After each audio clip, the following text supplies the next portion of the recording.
I feel like maybe this video came across as in it's really easy to talk myself out of a panic attack, but I promise you, it's not. Everyone is different and every panic attack is different. Hey everyone, welcome back to my channel. Hey guys, Editing Jessica here. I realized I forgot to take my glasses off for this video and you can see the reflection of the ring light. I'm sorry about that. So today I am going to be talking about panic attacks and my personal experience with them, and mostly how I talk myself out of them. I don't want to speak on behalf of anyone else. This is purely my experience and the coping techniques that I have learned throughout my time in treatment and what works best for me to talk myself out of them. This in no way means that these techniques will work for other people, but if you suffer from panic attacks, maybe these techniques can maybe be something you can try. Or if you don't suffer from panic attacks, lucky you, maybe this can give you a little bit of a glimpse into what it's like to have one. Teaching myself to talk myself out of a panic attack is a big skill, and when I finally learned to talk myself out of them, I was like really impressed with myself. Now, just because I have the skill to talk myself out of them, it doesn't mean I feel a panic attack coming on and I'm like, oh, this is no big deal. Like, it still sucks and it scares the crap out of me. I'm very grateful that it no longer gets to the point of like world's worst experience, and I've been suffering from a lot of them in the past few weeks because of all the changes that have been going on. So I was kind of thinking the other day, like, what are all these skills that I've learned and that what works best for me? And there are some skills that I know work for other people and they just don't do anything for me. A lot of these are grounding techniques to kind of bring me back down to earth, get me out of my head, and just focus on the physical present that I am in a safe space. I've talked about how I just despise change. Everyone in my life knows I hate change. I don't really like traveling because I don't like sleeping in places that aren't familiar to me. So especially now with like all this moving going on and being in this new apartment, I have ways to kind of help myself, but that was definitely panic inducing. So I want to say my panic attack started in the fall of 2012. If you watch my, I think it's my Why I Was Sent Away video, I talk about how I started with severe panic attacks like almost daily, and I was diagnosed with panic disorder. However, there are times in my life when I was younger where I can vividly remember having panic attacks, not knowing that they were panic attacks. One of the first ones I remember was in September 2002. I was in second grade, and we moved from the house that my parents were living in when I was born, and we moved to the house that my parents just moved out of like last year. We were in that house for a very, very long time. And I remember sitting up in bed that night with my mom holding me, and I was just so nauseous, and I was freaking out, and my heart was racing, and I was crying, and I didn't know what was happening. I look back and I realized that was a panic attack because I wasn't comfortable in that new house. One thing that I do still question is how when I was moving from hospital to treatment center to wilderness therapy to treatment to transition, I was changing locations so often. And even since living in Salt Lake City, I've lived in like 7 different places, which I'm gonna make a video about all the places I've lived in Utah. I think I mentioned that in my last video. Whatever, where was I? Yeah, so I was moving so much, and I honestly don't know how I didn't like suffer from bad panic attacks. I think I was just kind of numb from the whole process of being sent away. But anyway, those feelings of anxiety have come back, and change is still very difficult for me. A panic attack I can usually feel coming on. The first symptom is like a pit in my stomach, just a very, very heavy stomach. I get nauseous, and my heart will start to race faster, and sometimes I'll start sweating. And it'll be pretty mild at first, and if I can tell that it's getting worse, then I'm usually like, okay, this is panic attack. Why am I panicking? I'll try to think of what's going on. Recently, my panic attacks, it's been pretty obvious. It's been with moving to a new apartment, thinking about moving to Chicago, Corona, the earthquake, it's just, whoa. Now, one of the main symptoms of a panic attack, if you look up panic attack symptoms online, is sense of impending doom. I do get that, but the impending doom is having a full-blown panic attack. Having a full-blown panic attack is hell. I can't explain it. It is the worst, and they're scary. So one of my main symptoms of a panic attack is nausea, which really sucks, because I have something called emetophobia, which means I am scared of vomiting. I'm scared of seeing other people do it, hearing it, and mostly doing it myself. And I will just cry and I will freak out if I feel nauseous at all. So it's really difficult because if I get nauseous because of something else, like I ate something bad, I'll have a panic attack because I'm nauseous. Or if I'm having a panic attack because of anxiety, I'll get nauseous and then I'll have a panic attack because I'm nauseous because I don't want to throw up. So it's like, which came first, the chicken or the egg, the nausea or the panic attack? Sometimes I don't really know. But that's usually the first thing that I want to stop is the nausea, because it just, I hate it. into the stages of the panic attack, when it gets pretty severe, I start to have trouble breathing and I can't speak and I just need to breathe. I just need to take a breath and I can't do it. I need to be reminded. So I need to have someone with me.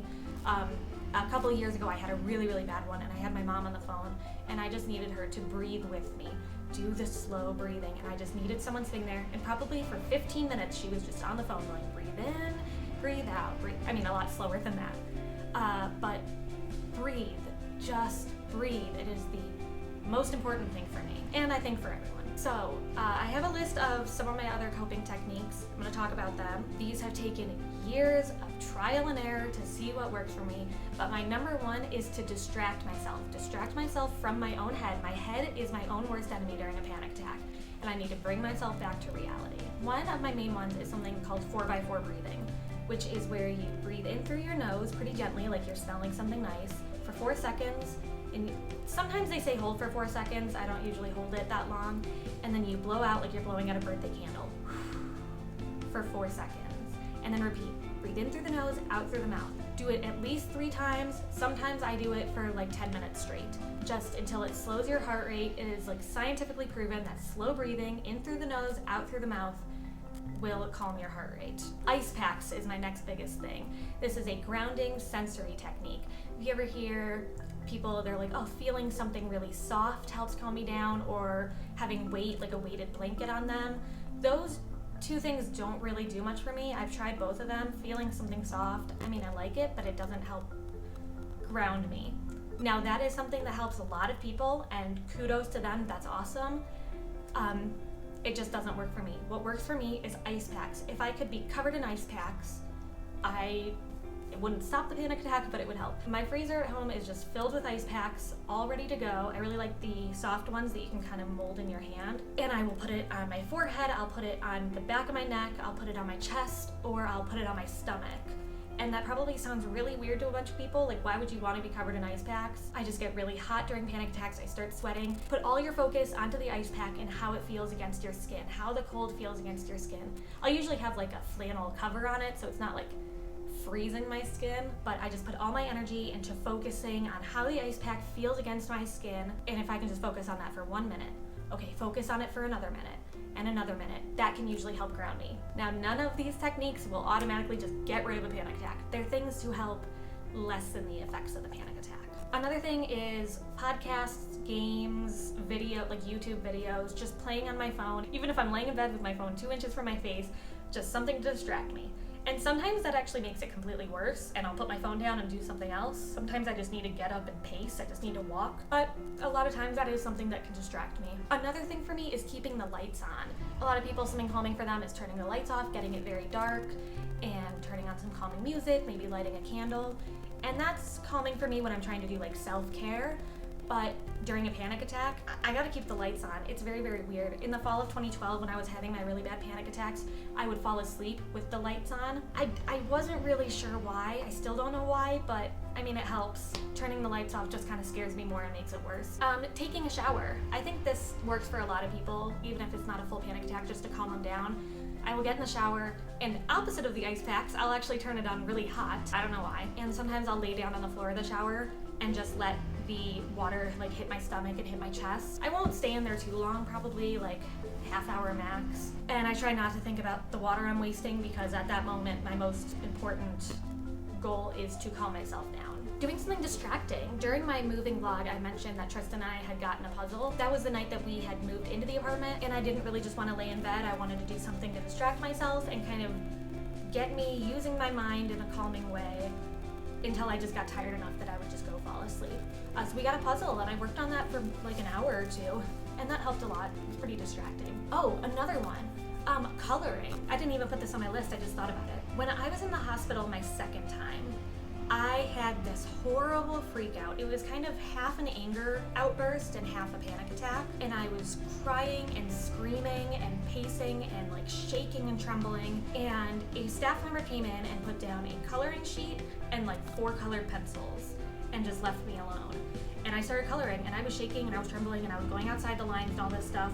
but I think it took about 10 minutes until I was completely calm because I was putting all my energy into that coloring page. And it's not gonna work right away. You're gonna be, I was scribbling, but that really calmed me down. And during my time in treatment, like in the hospitals and the outpatient programs, I did a lot of coloring. It really helps put your focus elsewhere. Something that's nice to do is, they say close your eyes, bring yourself to somewhere nice, bring yourself to a beach or anywhere that's relaxing for you. And one place that's relaxing for me is my own bed. And so a good example of this is, today is Friday. On Monday, we moved into our new apartment. Same bed, same furniture, but the bedroom layout is different. The window is on a different wall as compared to the last one, and the door is in a different way, and my bed, it's just different. And if you're ever like in a hotel or something and you wake up and you open your eyes and you're like, I don't know where I am. That's kind of how I was feeling every time I opened my eyes in that bedroom. That time I actually made sure to turn the lights off. I know it's very, very different, and so I just kind of need to know what works for me, and every panic attack is different, and so I know different techniques, and I can kind of tell during the panic attack what's gonna work. But maybe if I had turned the lights off and I was like, no, that's making it worse, I can always just turn them back on. It's totally fine. So I turned the lights off and I closed my eyes and I said, don't open your eyes, just keep your eyes closed, you'll fall asleep. And I imagined myself opening my eyes and laying in the old bedroom and seeing my closet, my dresser, the door. I just imagined being in the old bedroom, and eventually I fell asleep. I tried to forget about the fact that I was in a new place, and that is way easier said than done. Just forget that you're here. Just think that you're in your old place. Way easier said than done. Years of practice, but thankfully I'm at that point where it is helping. A good amount of my panic attacks come because I just have so much stuff on my mind. And this actually happens a lot, where I just have too much on my mind. It may not always cause a full panic attack, but it just causes me stress. And I make lists like crazy, and I will just make lists on my phone. I constantly have a list in my notes app of just everything I need to do. Sometimes I'll have the same list written down in 3 different places, and that is better than having it in your head. Just get it written down. If you're laying it in bed at night and you're just like, I gotta do this, make sure it's written down. Now, after it's written down, sure, go ahead and keep thinking about it. I don't care. But it's written down. So in the back of your mind, you're like, if I forget it, it's gonna be written down. I don't need to think about it. Make lists. So panic attacks come with a lot of different symptoms, and I don't necessarily get all of them, and even the ones I do get, I don't even get all of them every time. The few that I do get every time is nausea, sweating, and a rapid heart rate. Other symptoms I get are shortness of breath, hot flashes, and if it's a really bad panic attack, I'll get trembling and shaking to like be uncontrollable. I'm going like this and cannot stop. I haven't had that in a few years, thankfully, because it's horrible and it's exhausting, but you just cannot stop shaking. Oh God, that's a scary symptom. So yeah, I hope this helped maybe bring a little bit of insight into panic attacks, maybe give you some new ideas on how to help yourself. And this is just how I help myself when I'm having a panic attack. I feel like maybe this video came across as in it's really easy to talk myself out of a panic attack, but I promise you, it's not. Sometimes I can talk myself out in 5 minutes, sometimes it takes a few hours, but I keep just trying to keep it under control before it gets too big. I feel like there is a threshold that I hit. Once I pass that threshold, it's the point of no return. It is a full-blown panic attack. It could last hours. It is a lot of work, but working towards those goals and being able to learn these skills, learn these coping skills, these grounding techniques. I know that you have the strength in you to do it. If you have any comments or questions, leave it down in the comment section below, and I will try to get back to you. Again, if you have any other video ideas, let me know. Thank you so much for watching, and I will see you in my next video. Bye!